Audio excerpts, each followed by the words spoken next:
Hello everyone and welcome back to another video from Wake&Tech. In this video, I'm going to show you how to add tokens onto your wallet account in Metamask application. So let's get started right away. First of all, open up the Metamask app on your device, and once you open it up, you will be asked to enter your password to continue logging in. So just enter your account password and tap on unlock, and this will now log you back into your wallet account and you will be taken into your homepage. Now within your homepage, you will see the various different tokens that have been added within the tokens menu.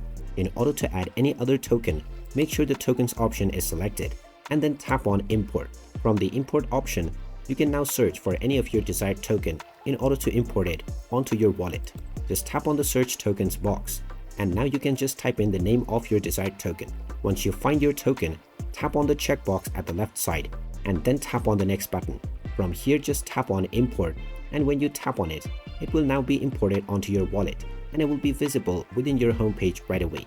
You can add as many tokens as you wish, and you may also use a custom token by choosing the custom token option. Then just enter your token address and proceed forward as usual. And there you have it. That is how easy it is to add tokens within your wallet on the Metamask application.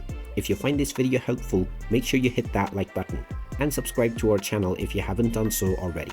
Also ring that notification bell to never miss another update from us. Thank you for watching, and I will see you again in the next video.